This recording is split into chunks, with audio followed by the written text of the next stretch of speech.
그래서 이 정념이라고 하는 사띠라고 하는 다른 수행 집단에서는 찾아볼 수 없는 불교만의 독특한 그런 가르침입니다.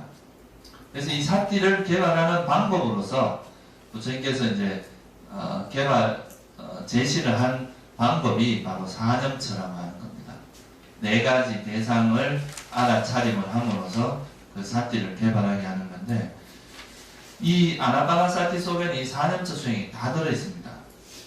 이 네 가지 사념처 수행을 이 호흡법, 아나파나사티라고 하는 이 호흡법 하나만을 가지고도 이 모든 것을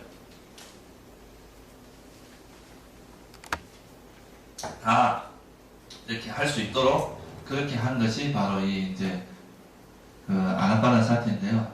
그러면 이 사티를 개발할 때 주의를 해야 될 게 뭐냐면, 우리가 이제 아나파나사티를 할 때도 첫째로 이 수행에서 이제 불교 수행에서 제일 중요한 요소 중에 하나가 뭐냐면, 현재 일어나는 거에 자꾸 알아차림을 하는 그것이 이제 사티를 개발하는 첫 번째 기본입니다. 왜냐하면 보세요. 우리 현재 일어나는 현상들은 탁 일어나자마자 또 탁 사라지고 일어나자마자 사라지고 굉장히 신속하게 변하고 있단 말이죠. 그러면 그 순간순간 변하고 있는 이거를 안 놓치고 파악하기 위해서는 어떤 게 필요하겠어요?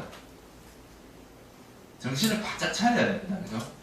정신을 놓치게 되면 우리가 그 현상을 알아차리기가 힘들어요.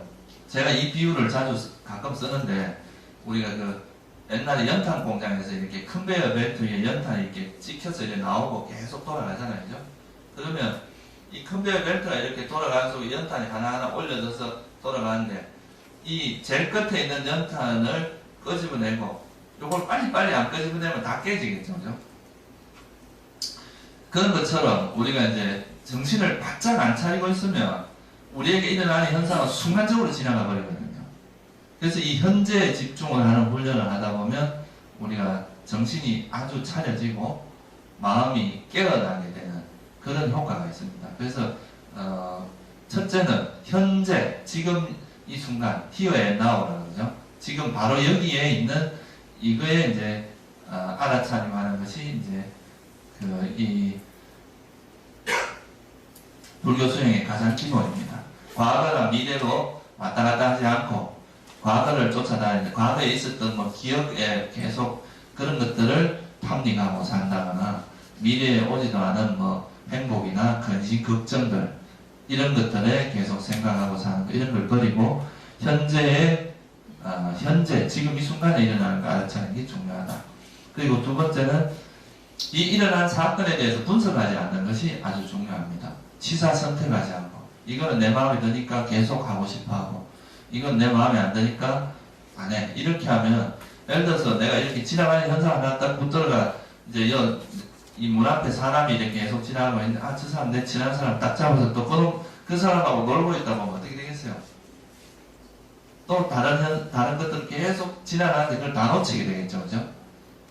그러니까 이렇게 우리는 보통 과거에 있었던 어떤 기억이나 과거의 뭐 상처들, 이런 것들을 계속 되새김질하면서 현재 지금 이 순간에 일어나는 건 다 놓치고 사는 경우가 많다는 거죠.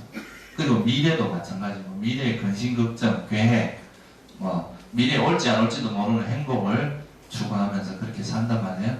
그러면서 현재를 놓친단 말이죠. 근데 사실은 우리가 현재를 잘 관찰하다 보면 현재 일어나는 게 뭐 과거하고 무관하게 일어나지 않잖아요. 그러면 우리가 과거에 그런 왜 이런 게 일어났는지를 알게 됩니다. 그게 원인을 알게 돼요. 그 다음 또 현재를 잘 파악하면 우리가 미래에 어떤 일이 일어나게 될지도 다 알게 됩니다. 그래서 이제 일어나는 것을 좋아하거나 싫어하는 마음을 내지 말고 그냥 일어나는 그 현상 그대로를 봐야 돼요. 그래야 객관적인 태도를 가질 수가 있습니다. 그래서 이거를 이제 취사 선택을 하지 말라는 거예요. 분석하거나 취사 선택하지 말라는 거예요. 그냥 일어나는 대로 그냥 알아차림만 하라는 거죠. 이렇게 해서 이제 우리가 이 기본적인 걸 토대로 하면 이제 우리가 아나파나사티를 할 때 이런 기본적인 거를 여러분들이 이해를 하고, 이 아나파나사티를 하는 데 있어서 결국 이 아나파나사티도 이제 사띠를 개발하는 수행이거든요. 알아차림을. 그 알아차림을 통해서 이제 하나의 대상에 우리가 이제 들숨날숨이라고 하는 하나의 대상만 알아차림을 하게 되면 이거는 뭐가 되겠어요? 현재 일어나고 있는 이 호흡만 알아차림을 하게 되면 이거는 사마타 수행이 돼요. 고요함 쪽으로 우리가 가는 사마타 수행이 되고, 근데 이 한 대상에만 국한하지 않고 이 호흡으로 인해서 생긴 그런 법들의 우리가 이제 선정에서 나와서 그 선정 상태에 있었던 그 마음 상태를 관찰함으로써 그걸 통해서 우리가 또 만약에 이제 지혜를 개발하는 무상고 무아를 이해하는 쪽으로 가게 되면 그거는 미파사나 수행이 됩니다. 그래서 이 아나파나사티라고 하는 것도 결국은 뭐냐 하면 이 알아차림을 개발하는 하나의 방법 중에 하나다, 이렇게 보실 수가 있습니다. 그래서 이건 이제 16단계로 경전에 보면 이렇게 되어 있는데, 그 경전에 보면 먼저 이런 말이 있습니다. 한번 보시면 거기 3번을 한번 보세요. 비구들이요, 하나의 법을 닦고 많이 공부지으면 큰 결실이 있고 큰 이익이 있다. 무엇이 하나의 법인가? 들숨날숨에 대한 마음 챙깁니다. 이렇게 쭉 나오죠, 그죠? 저 자료 있죠? 4번 한번 같이 읽어보세요. 비구들이요, 여기 비구는 숲속에 가거나 나무 아래에 가거나 민방에 가거나 하여 가부좌를 들고 상체를 고추 세우고 전면에 마음 챙김을 확립하여 앉는다. 그는 오로지 마음 챙기면서 숨을 들이쉬고 오로지 마음 챙기면서 숨을 내쉰다. 이렇게 나오죠, 그죠?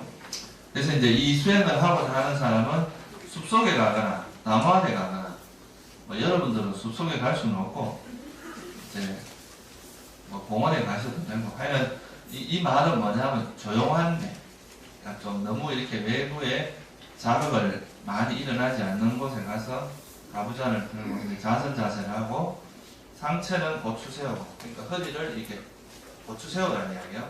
허리를 펴고, 그 다음에 이제 이 전면에 마음 챙김을 확립하고 앉는다. 이 말에 대해서는 이제 좀 해석이 분분한데, 쉽게 이야기하면 이제 이게 뭐냐 하면요, 빠리묵함, 빠리라는 말이 이제 뭐 철저히 이런 말이고요. 묵함이라는 게 출구라는 뜻이 있습니다. 그래서 이 출구를 뭐라고 하느냐면 뭐 이제 윤회로부터 벗어나는 출구라고 보기도 하고, 또 좀 쉽게 이야기하면 이 숨이 들어갔다 나왔다 하는 출구로 아주 단순하게 이해를 할 수도 있습니다. 그래서 이런 그 숨이 들어갔다 나왔다는 이 출구에다가 마음 챙김을 확립해라, 이 말은 이제 수행의 어떤 그 방법론으로 보면 우리가 이제 숨이 들어가고 나오고 하는 이 지점 있잖아요. 코끝에서 윗입술 이 사이, 여기에서 이 숨이 들어가고 나오는 걸 알아차리라 하는 말로 이제 해석을 할 수도 있어요. 이거를 이제 또는 이 출구라는 말을 열반어를, 그러니까 이제 이 중생계에서 우리가 해탈하는 그런 출구라고 이해를 해서 그 출구의 원인이 되는 알아차림을 확립하고 이렇게 해석하기도 해요. 근데 그냥 쉽게 이해를, 그냥 우리가 이제 이런 수행의 어떤 방법으로 쉽게 이해를 하면 숨이 들어가고 나오는 이 출구인 여기서 이제 숨을 관찰해라, 이렇게 이해를 해도 됩니다. 그래서 이제 보통 이제 여기 코끝에서 윗입술 사이 중에 인중이 제일 좋습니다. 아무 부작용도 없고, 그냥 인중 쪽에다 마음을 그냥 가만히 두고 여기서 숨이 들어가고 나오는 걸 이제 알아차림을 하는데요. 여기 보시면 이 14단계가 되어 있습니다. 그러면 어떻게 하면서 이제 하느냐. 1번, 들이쉬는 숨이 길면 이렇게 쭉 해서 쭉 나오죠, 그죠? 1번부터 거의 몇 번까지가 있습니까? 16번은 이제 놓아버림을 관찰하면서 이렇게 나온다. 이렇게 나오잖아요, 그죠? 근데 요거를 이제 요 뒤에 가서, 이 경전 말고 제가 이거는 일부러 이제 이거를 했는데, 이 상류단 이과에 가면 요 이제 들숨날숨에 관한 주제 중에서 요거 조금 뒤에 가면은 이 앞에 4가지는 우리가 몸에 대한 관찰이다. 신. 그죠? 들숨, 날숨도 하나의 몸의 일부거든요. 그죠? 들숨, 날숨도 일종의 물질이잖아요. 그죠? 그러니까 이 몸이라는 건 물질의 몸을 이야기합니다. 그 다음에 5번은 뭐냐면 희열을 경험하면서 들이시리라. 또 행복을 경험하면서 들이시리라. 6번. 그 다음에 7번은 마음의 작용, 8번은 마음의 작용을 고요히 하면서 이렇게 나오거든요. 이 네 가지, 그러니까 5번부터 5, 6, 7, 8번 이거는 희열과 행복 이거는 일종의 뭐하고 관계 있느냐면 느낌하고 관계 있습니다. 느낌. 희열이 일어날 때는 반드시 행복한 느낌이 같이 일어나요. 그래서 이건 이제 느낌을 그리고 여기 마음의 작용이라고 하는 것도 느낌과 주석서에 보면 이 느낌과 인식에 초점을 맞춘 거다 이렇게 이야기를 합니다. 그래서 이건 이제 마음의 작용이라는 것도 느낌의 그 부류로서 이해를 할 수 있기 때문에 6번부터 8번까지는 느낌에 대한 알아차림으로 해석을 합니다. 그리고 9번은 뭐냐면 마음을 경험하면서부터 마음을 해탈케 하면서 이 9번에서 12번까지는 마음에 대한 알아차림입니다. 신수, 신법할 때 신. 그리고 13번 무상을 관찰하면서부터 놓아버림. 이거는 그 법의 성질을 관찰하는 거기 때문에 법념처럼 이야기를 합니다. 그런데 1번부터 12번까지는 사마타, 위파사나를 다 해당돼요. 사마타로 이해할 수도 있고 위파사나로 이해할 수도 있어요. 근데 13번부터 16번까지 법념처는 전적으로 위파사나 수행에 해당합니다. 그래서 이건 제가 이제 이렇게만 설명을 해서 여러분들이 이해하기가 좀 어려우실 테고 이거를 이제 뭐 4년차 수행까지 이야기를 하고 또 뭐 이런 그 이상까지 이야기를 하려고 하면은 너무 시간이 많이 걸리니까 제가 이제 그냥 아나파나사티 이것이 우리가 호흡법을 통해서 들숨 날숨을 관찰하는 걸 통해서 수행이 어떻게 진행이 되는지를 한번 설명을 드리면서 그 수행이 진행되는 과정에서 이 부분이 어디에 해당한다 이거를 그냥 간략히 설명을 드리는 걸로서 대신하도록 하겠습니다. 먼저 첫 번째, 두 번째 단계가 이제 우리가 처음 수행을 하는 사람, 그러니까 아무것도 모르는 사람이 처음 이제 이 호흡법을 수행을 할 때 제일 좋은 이제 처음 가르치는 방법은 첫 번째, 두 번째 방법입니다. 1번, 2번이 뭐냐면 우리가 들이쉬는 숨이 길면 길다고 알아차리고 내쉬는 숨이 길면 길다고 알아차리고 들이쉬는 숨이 짧으면 짧다고 알아차리고 내쉬는 숨이 짧으면 짧다고 알아차리라. 다시 말하면 숨이 길고 짧은 것을 알아차리라 이겁니다.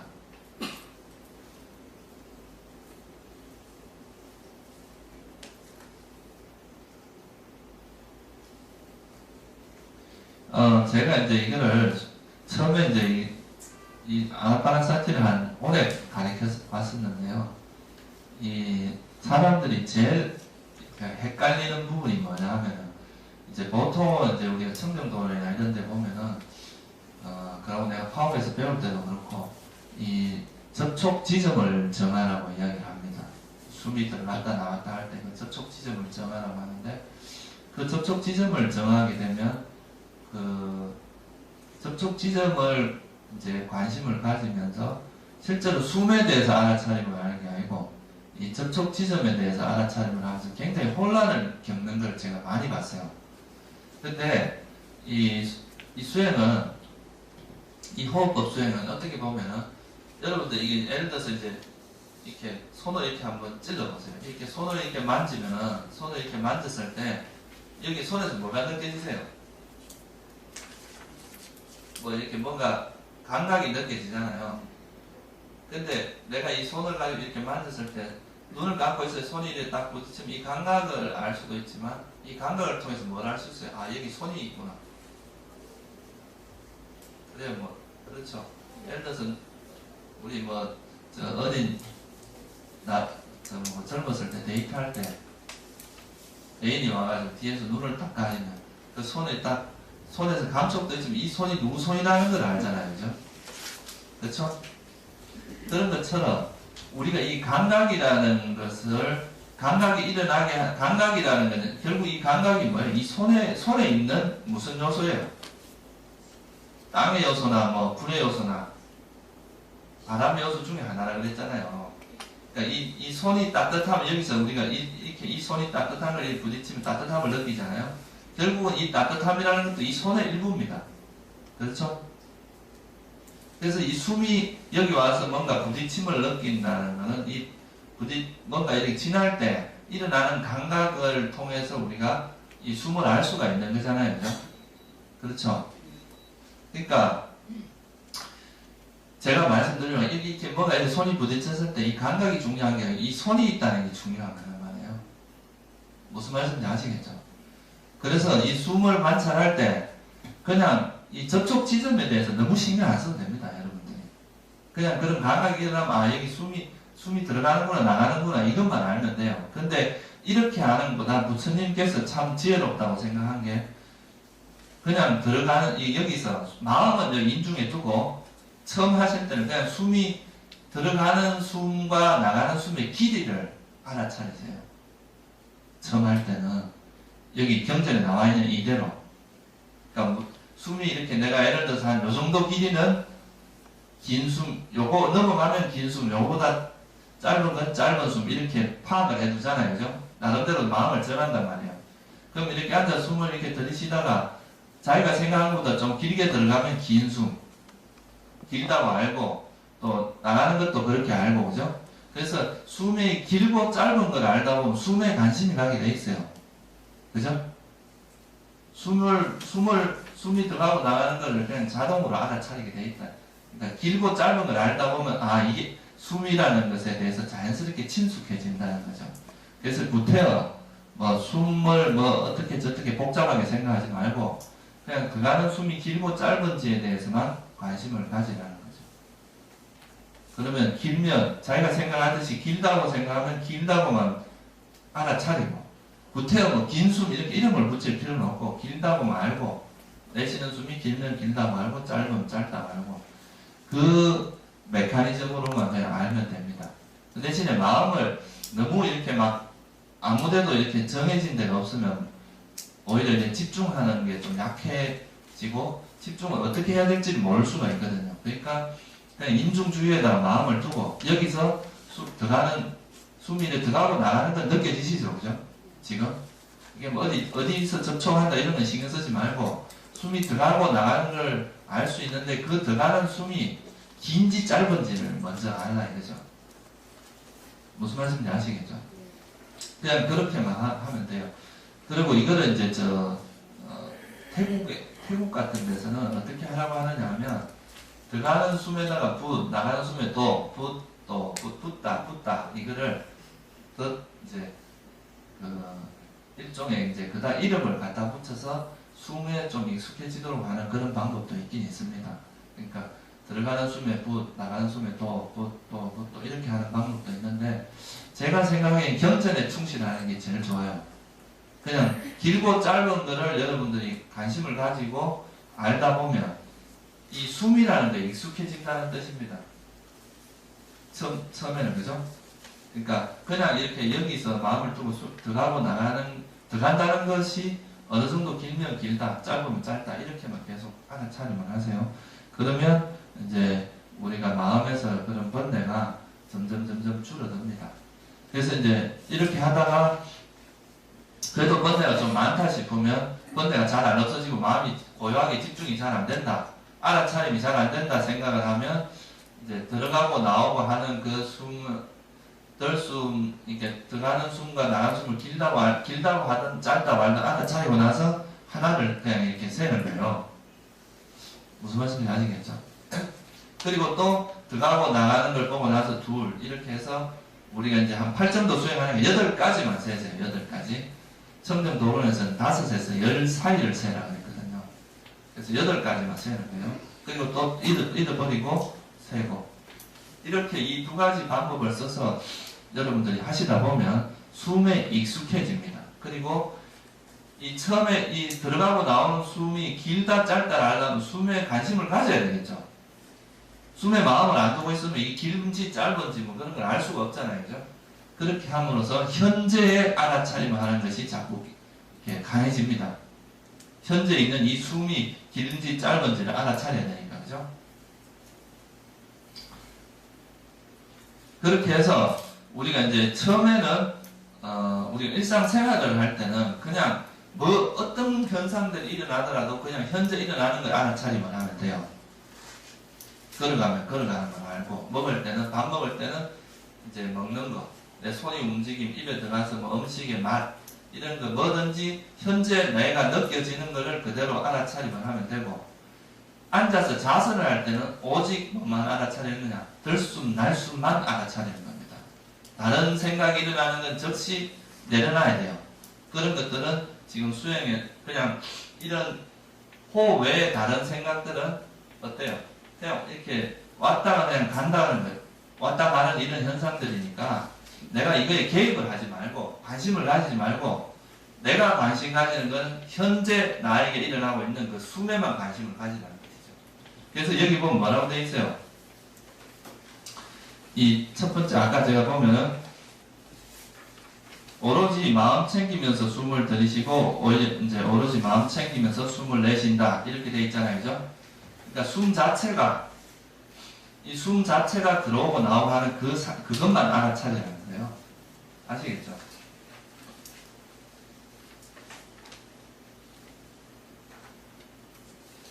이렇게 알다 보면 이제 우리가 숨에 현재 일어나는 그 숨에만 알아차림하는 것이 점점 강해지겠죠, 그죠?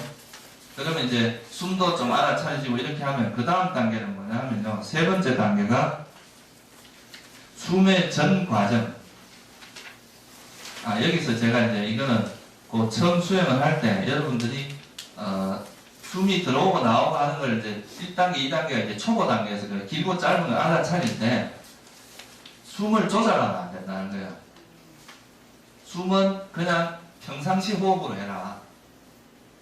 우리나라에는 보면 단전호흡이 되게 많이 알려져 있잖아요, 그죠? 근데 부처님께서 말씀하신 호흡은 단전호흡이 아닙니다. 이 단전호흡은 어떻게 보면 도가나 이제 요가 쪽에서 나온 거고, 부처님의 그 수행의 목적은 이런 이제 뭐 건강이나 이런 것도 있지만 주로 중요한 건 뭐냐, 그 알아차림의 대상으로서, 그러니까 알아차림을 개발하기 위한 하나의 방편으로 제시를 하는 거기 때문에, 그리고 우리가 이제 숨을 조작을 하게 되면 그 숨을 조작하는 거기에 마음이 뺏기고 또 숨을 알아차리는가 이렇게 마음이 분산이 되어버리거든요. 그러니까 숨은 자연스러운 숨에다가 우리는 알아차림만 하면 된다 이거죠. 마치 내가 요즘 밖에 비가 오는데 비를 내가 어떻게 내 마음대로 조작할 수는 없잖아요. 내가 할 수 있는 일은 뭐밖에 없어요. 여기서 그 비를 관찰하는 것밖에 할 게 없습니다. 마찬가지로 우리가 숨은 자기가 알아서 하게 내버려 두세요. 우리가 숨이라는 건 자율신경이기 때문에, 자율신경계니까 이건 내가 신경을 안 써도 숨은 되어지잖아요, 그죠? 그거를 우리는 알아차림만 하라는 거예요. 조절하지 말고. 그리고 이제 앉아서 여러분들이 이제 수행을 자꾸 하다 보면 몸이 피곤하거나 너무 힘들어질 수 있어요. 그럴 때는 앉아서 하는 거랑 거의 똑같은 효과를 내는 게 바로 걷기 명상입니다. 그러니까 뭐 이거는 한 20보 정도, 20보에서 30보 정도 왔다 갔다 할 수 있는 거리가 가장 좋아요. 그 정도 거리를 한 20, 30보 정도로 생각하시면 됩니다. 그러니까 그 정도 거리를 이렇게 왔다 갔다 하면서, 이때는 앉아있을 때는 이제 제일 좋은 게 호흡에 대한 알아차림을 하는 건데, 걸어 다닐 때는 호흡하고 걷는 거하고가 충돌이 일어날 수가 있기 때문에, 걷는 발의 움직임에다가 그냥 왼발, 오른발 여기에 감각에다 알아차림을 하는 거죠. 그러니까 왼발, 오른발 이러고 그 발에 다른 거는 전혀 관심을 가지지 말고 발의 움직임에만 알아차림을 하는 거죠. 그러면 이게 이제 앉아서 수행하다가 너무 피로감이 몰려오는 이럴 때는 또 일어서서 적당히 이렇게 왔다 갔다 하면서 경행을 하고, 또 경행을 하다가 또 이제 좀 더 깊이 해야 되겠, 조금 더 이제 피로가 풀리고 또 좀 더 깊은 수행을 하고 싶다 이럴 때는 또 자선을 하고, 이렇게 병행을 하면 몸이 그렇게 피곤하지 않으면서 수행을 할 수가 있습니다. 그래서 적절히 자선과 이 걷기 명상을 병행하는 게 좋습니다. 이 특히 부처님 이제 그 법구경 같은 데 보면 부처님 당시에도 수행할 때 항상 자선 수행과 극기 명상 경행 수행을 균형 잡히게 했다 이런 구절이 자주 나옵니다. 옛날에도 그렇게 했어요. 수행을 하다가 이제 자선하다 졸음이 온다거나 너무 피로할 때는 이제 걸으면서 수행을 하고, 그래가 졸음이 깨고 피로가 풀리면 다시 자선하고 이렇게 수행을 했다는 게 있으니까 여러분들도 이 두 가지를 좀 병행하는 게 좋습니다. 그리고 자선이 끝나고 나서는 반드시 한번 반조를 해보세요. 내가 이번 시간에 어떻게 수행을 했나, 이런 게 좋았고 이런 건 내가 좀 문제였다, 이런 걸 한번 반조를 함으로써 수행에 대한 노하우가 자꾸 생깁니다. 수행하는 중에는 너무 자꾸 반조하면 안 됩니다.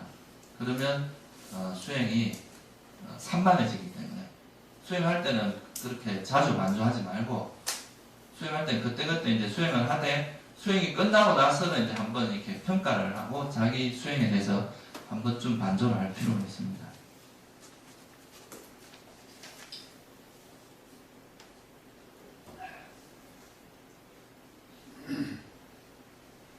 나중에 이제 이 극기 명상이나 이런 호흡법에 대해서 우리가 나중에 그 수행자 입문 과정을 마련을 했는데 거기에서 조금 더 실제로 실습도 해가면서 구체적으로 좀 가르쳐 드릴 생각인데, 오늘은 뭐 그런 것까지 다 할 수는 없어. 우리가 이제 수행을 할 때 대략적으로 이렇게 이런 메커니즘으로 수행을 하는 게 좋다는 것만 제가 알려드릴게요. 그러면 이제 이렇게 해서 숨이 들어가고 나가는 거에서 길고 짧은 거에서 관심을 가지면서 수행을 하다 보면 나중에 이제 처음에는 이제 길고 짧은 걸 관찰하지만 나중에 대해서 이 길고 짧은 걸 관찰하는 것이 조금 더 이제 익숙해지면 사실 길고 짧은 게 그렇게 문제가 되지 않습니다. 그때는 그 길고 짧은 거에 별 관계없이 그냥 숨이 들어가고 나가는 걸 알아차리만 하면 돼요, 사실은.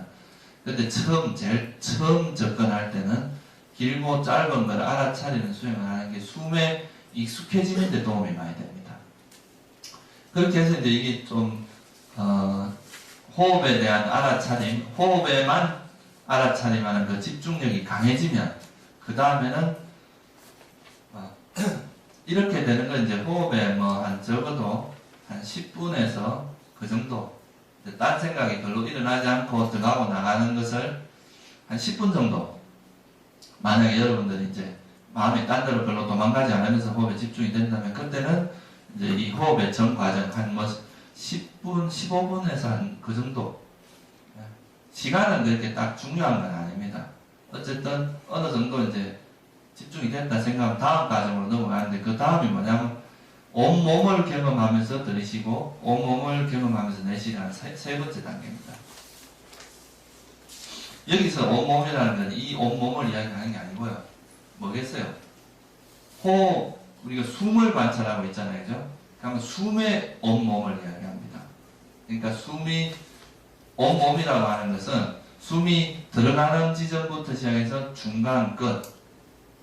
만약에 이게 이제 숨이라고 가정을 한다면 형체가 없지만 숨이 이제 여기서 우리가 인중주의에서 보면 여기서부터 시작할 때부터 숨이 다 나오기 직전까지, 그죠? 이 단계, 이거를 전 과정이라고 이야기를 하는데, 초기에는 그냥 어떻게 했어요? 그냥 전체적으로 길다 짧다 이렇게만 봤잖아요, 그죠? 이제는 이것이 처음 들어가는 지점부터 시작해서 중간, 끝, 그러니까 이 숨이 변해나가는 이 과정을 하나도 안 놓치고 보는 걸 이야기합니다. 처음에 그냥 뭉뚱그려서 이렇게 봤잖아요, 그죠? 근데 이거를 숨이 시작부터 끝까지 아주 섬세하게 하나도 놓치지 않고 알아차림하는 거죠. 이러면 어떻게 되겠어요? 수행의 강도가 훨씬 세집니다. 초기에는 그냥 뭐 들어가는 숨, 나오는 숨, 이거의 길고 짧은 거, 길고 짧은 걸 보다 보면 나중에 그냥 들어가고 나오는 것만 알아차려도 되거든요. 다음 단계에서. 그러면 이 숨이 들어가고 나오는 이 정도만 이해를 했는데 이제는 들어가는 그 전 과정을 다 알아차려 이 말이에요. 그러려면 더 정신을 바짝 차려야 되겠죠, 그죠? 그렇게 하기 때문에 수행의 강도가 세져서 다른 데 마음을 돌릴 여유가 없이 이 숨에만 마음이 붙어 있을 수밖에 없게 된다 이 말이에요. 무슨 말씀인지 아시겠죠? 그게 이제 세 번째 단계입니다. 이거를 호흡의 전 과정이라고 이야기하는 거죠. 그렇게 하고 나면 그 다음에는 뭐가 되느냐 하면 몸의 작용을 고요히 한다. 이 몸의 작용이라고 하는 것은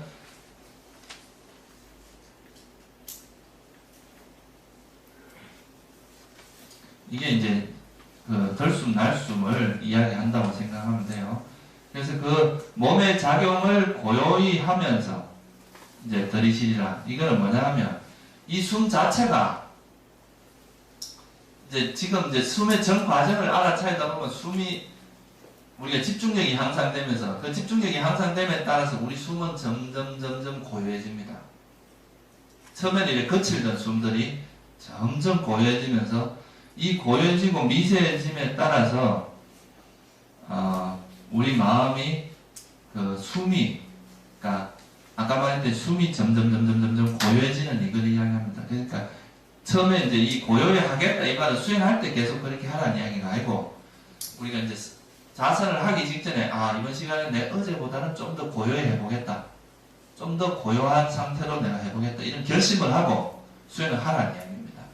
그래서 이제 그렇게 해서 자선 상태에 들어가서 내가 좀 더 그러니까 들어가고 나오는 아까 말했듯이 숨의 전 과정을 알아차리는 그거를 좀 더 고요하게 해보자. 마음을 그렇게 마음을 그 수행에 좀 더 몰입을 해서 좀 더 고요하게 하자. 이러면 그 과정 자체가 숨이 점점 고요해지면서 우리 마음이 어떻게 보면 숨이 사라진 것처럼 느낄 정도로 고요해집니다.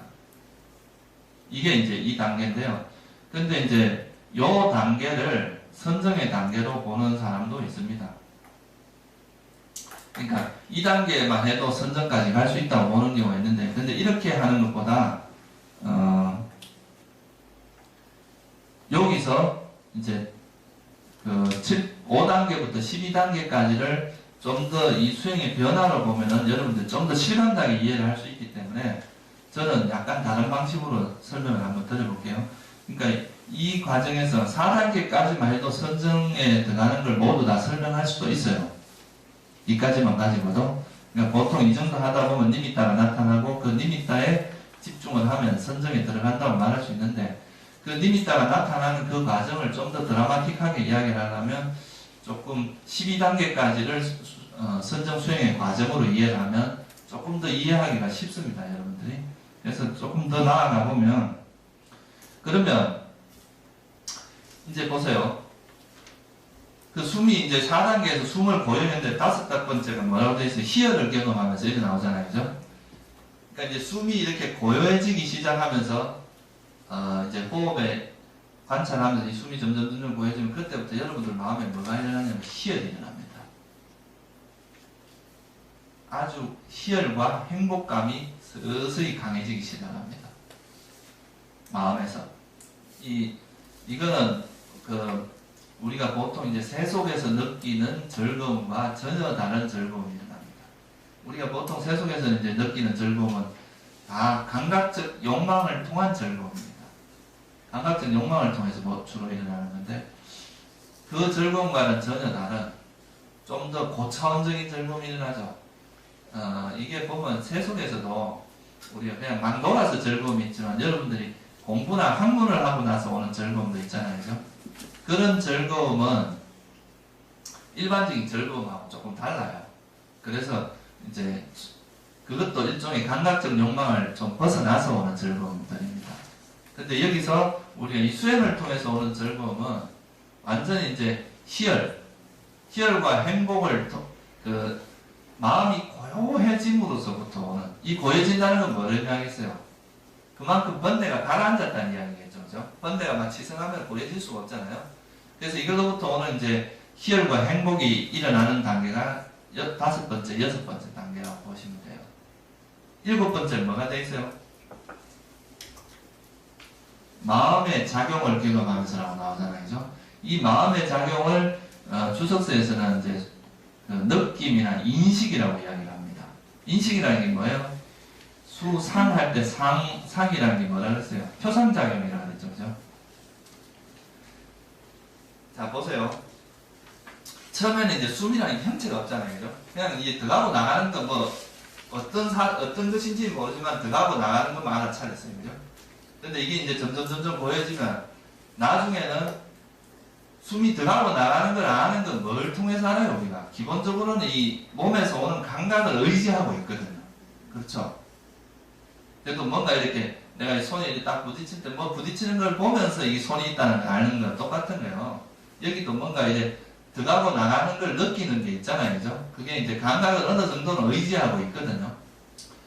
근데 이제 이 희열과 행복이 일어날 때쯤 되면 숨이 정말 고요해진 상태고 숨이 굉장히 안정되어 있는 상태입니다. 그러면 이제 안정되어 있는 상태로 숨이 들어갔다 나왔다 하면 우리 마음에서 이 숨에 대해서 일종의 표상작용이 일어나요.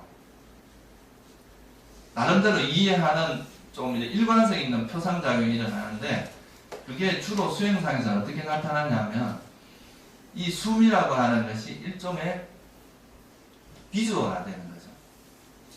그러니까 어떤 식으로 비주얼화되냐면 마치 숨이 비친 것처럼 보여요, 우리한테. 무슨 말인지 아시겠어요? 숨이라는 것이 하나의 빛의 형태로 보인단 말이에요. 그러니까 눈을 감고 있으면 여기 빛이 이렇게 들어갔다 나왔다 하는 것처럼 느껴집니다. 그러면은 그전에는 그냥 이렇게 들어가고 나오는 감각, 뭐 어떤 느낌, 감각을 통해서 우리가 숨이 들어가고 나오는 알았는데 이 7번째 단계가 뭐냐면 마음의 작용을 경험한다는 것은 이 숨이 이제 어느 정도 빛의 형태로 바뀐다는 걸 의미합니다. 이렇게 되면 이제는 감각이 필요 없어요. 이거는 마음의 작용으로서 충분히 알 수 있어. 그렇죠? 이건 이제 이때부터 순수하게 의식의 작용만 되는 겁니다. 그 앞에서 우리가 숨을 알 때는 뭐가 들어가겠어요? 신식이 조금씩 개입을 합니다. 그러니까 이렇게 부딪힐 때 이 신식은 이걸 아는 것은 신식이잖아요. 이 신식을 통해서 이 손을 아는 것은 의식이란 말이에요. 그죠? 그래서 이 신식을 통해서 항상 알았는데 이 7번째 단계부터는 순수하게 의식으로만 이 숨을 알게 되는 단계라고 할 수 있어요. 그러면 이걸 우리가 그래서 이걸 마음의 작용이다. 그러니까 이건 어떤 면에서 숨이 표상화되는 거라고 볼 수 있습니다. 숨이 어떤 우리 마음의 표상작용으로 변해서 일종의 우리가 수행자에게 현상적으로 나타나는 건 숨이 빛의 형태로 바뀌어버립니다. 무슨 말씀인지 이해가세요? 그러니까 마치 우리가 이제 그 하늘에서 에어쇼 할 때 그 비행기가 그냥 하면 잘 안 보이니까 그 다음에 색깔을 넣으면 흔히 보이잖아요. 그런 것처럼 이 숨이 처음에는 너무 미세해져갖고 숨이 미세해져가는 4번째 단계가 되면은 숨이 있는지 없는지도 몰라서 이 숨을 알아차림이 되게 힘들어져요. 감각도 잘 안 일어나게 되고. 그러니까 어떻게 보면 숨이 거칠 때는 감각이 잘 일어나서 알아차리기 쉬운데 숨이 미세해질수록 감각이 없어지니까 알아차리기 힘든데 나중에 이 숨 자체가 빛의 형태로 바뀌어버리면 감각이 없어도 쉽게 알 수가 있습니다. 이 단계가 되면 굉장히 수행이 많이 나아갈 단계다. 이렇게 말할 수가 있어요. 그러면 이 이제 숨이 7번째 단계 이런 마음의 작용을 경험하는 게 이런 이제 숨이 어떻게 보면 그 표상화되는 빛으로 변하는 걸 알게 되고 이 빛이 점점점 고요해지게 되겠죠. 그죠? 그럼 빛을 이제 8번째가 뭐예요? 마음의 작용을 뭐라고 되어 있어요? 편안히 한다는 건 고요히 한다는 겁니다. 그러면 이 빛의 그 빛으로 인식한 이 마음의 작용이 점점 더 고요해지게 되면 다음 단계가 뭐냐면 마음을 경험합니다. 이 마음을 경험한다는 게 뭐예요? 9번째가 마음을 경험한다고 되어 있죠. 이게 바로 니미타를 경험하는 걸 이야기합니다.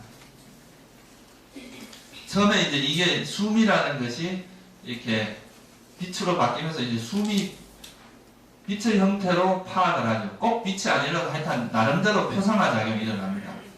어떤 사람은 이게 이렇게 약간 다른 형태로 인식하는 경우도 있어요. 그러니까 풍선이 이렇게 들어갔다 나왔다 하는 것처럼 또는 막대처럼 하나의 기둥처럼 이해하는 사람도 있고 그렇게 하는데 그게 이제 강해지면 나중에 이제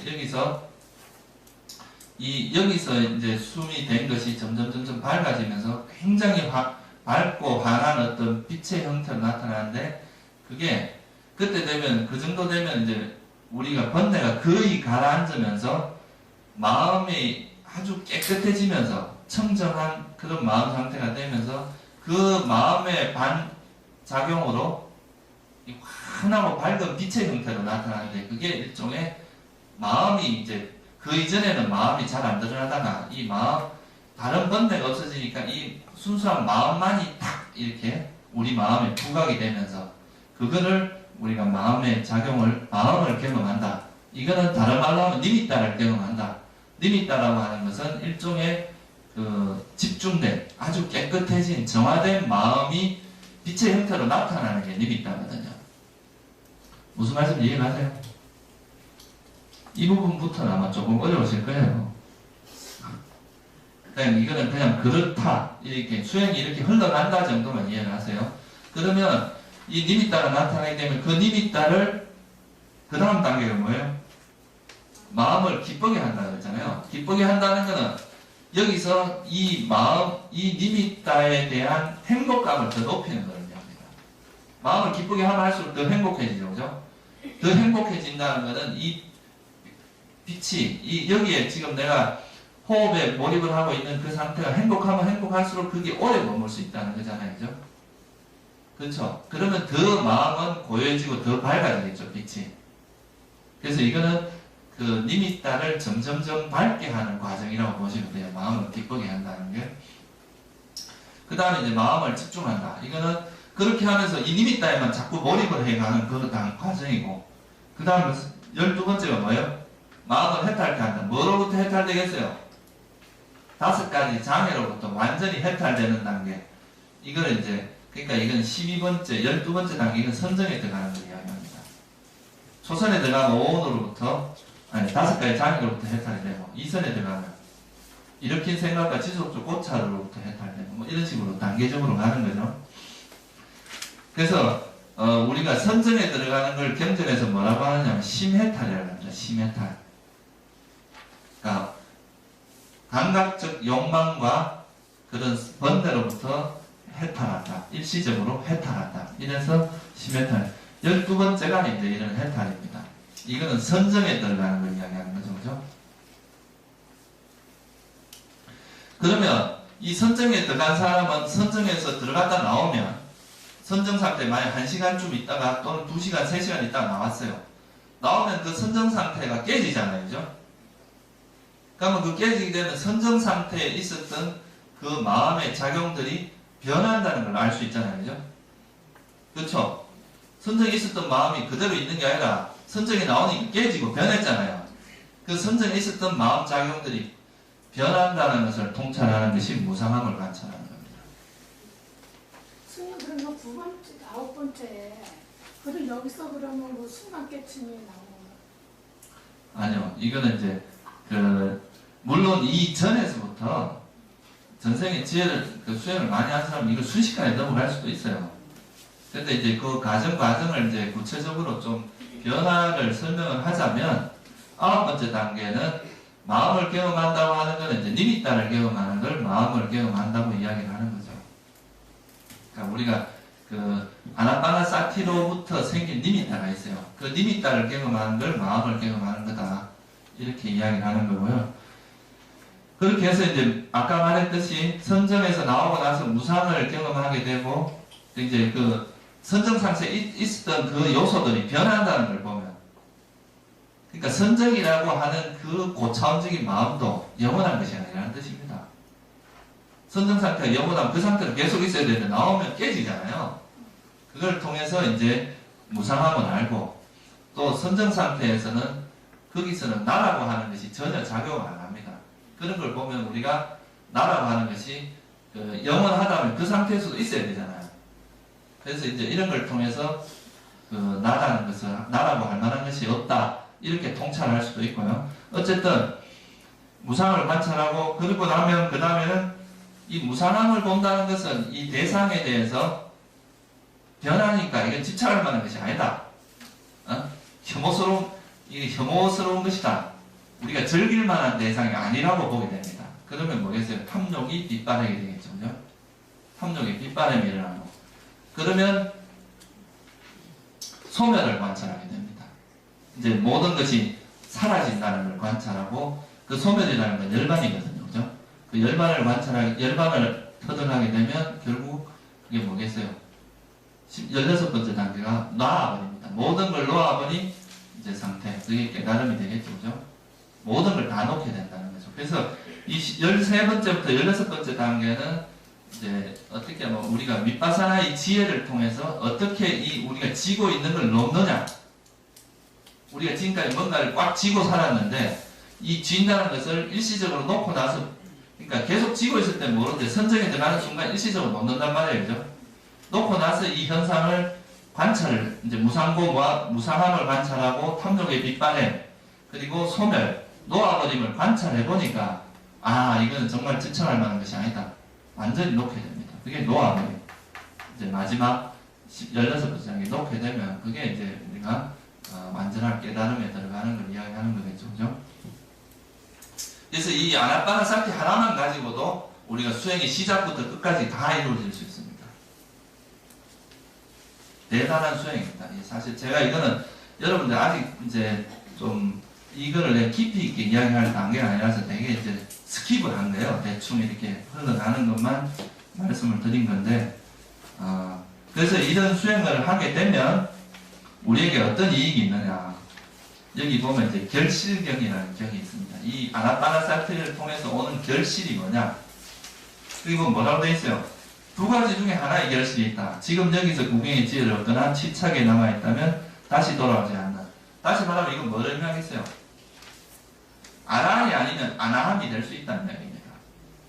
구경의 지혜라는 건 아라한이 될 수 있다는 이야기고 다시 돌아오지 않는 건지 불안과라는 건 뭐예요? 적어도 6개는 이제 더 이상 안 태어나고 3개 이상에서 태어나서 거기서 아라한이 된다 이 말이에요. 그죠? 그러니까 이 아나빠나사티를 통해서 우리가 이 수행을 열심히 하면 적어도 아라한이나 아나함이 될 수 있다는 걸 이제 이 경전에서 이야기를 하고 있습니다.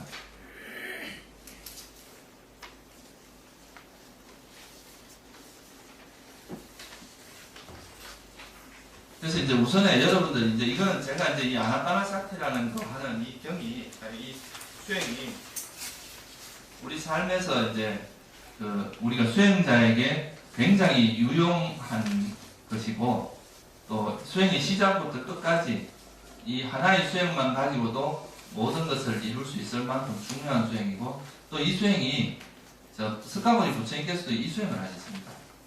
이 수행을 통해서 아란이 되신 거고 이 수행의 과정이 이대로 녹아져 있다 그렇게 볼 수 있습니다. 부처님께서 수행하신 그 과정이 여기에 다 녹아 있다고 볼 수 있습니다. 물론 이제 이 사티 16단계를 제가 지금 설명한 것과 다른 방식으로도 또 설명을 할 수가 있어요. 이 설명하는 방식은 다양할 수가 있어요. 근데 저는 이제 좀 다른 이 수행을 통해서 어떻게 선정에 들어가고 그 선정에 들어가고 나서 어떻게 윗바사나 수행을 해서 이제 아라한이 되는가 하는 그 관점에서 이제 간단하게 한 흐름에서 설명을 드린 거고요. 아까 말했듯이 이 4가지 파트를 신수, 신법으로 나눠서 또 설명을 할 수도 있습니다. 아시겠죠? 그러니까 이 호흡법이 그만큼 되게 심오한 수행이라는 걸 이해를 하시고 여러분들이 이 수행을 하는 데 있어서 가장 중요한 것은 기초입니다. 기초. 그러니까 앞에 말씀한 4가지 단계 있잖아요. 그죠? 1번, 2번, 3번, 4번.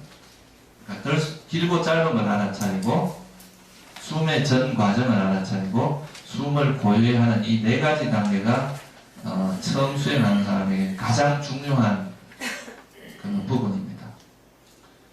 이거에 대한 이제 수행을 구체적으로 어떻게 하고 또 어떻게 이제 수행하면서 구체적으로 이어가는가 이런 부분들은 뭐 우리가 다음 달쯤에 이 호흡법에 대해서 또 입문 과정이 있어요. 그때 좀 더 아주 세밀하게 설명을 드리기도 하고 오늘은 그냥 제가 이 수행의 전체 흐름 그리고 처음 수행을 하는 사람들은 이거를 수행 접촉 지점이나 이런 거 옛날에 제가 말씀드렸던 거 별로 신경 쓰지 말고 숨이 들어오고 나오는 것에서 길고 짧은 것을 알아차리면 하는 쪽에서 시작을 하세요. 이제 인중에다 마음을 두고 거기서 숨이 이 출구를 통해서 들어가는 숨이 길다 짧다 그걸 하다 보면 자연스럽게 나중에는 이제 들어가고 길다 짧다 신경 쓰지 않고 들어가는 거 알아차리고 나가는 거 알아차리고 이렇게 할 수 있습니다. 그러다 보면 이제 집중이 잘 개발되면 나중에는 뭐 때가 되면 님이 따로 나타나고 선정도 들어갈 수 있고 그런 거니까요.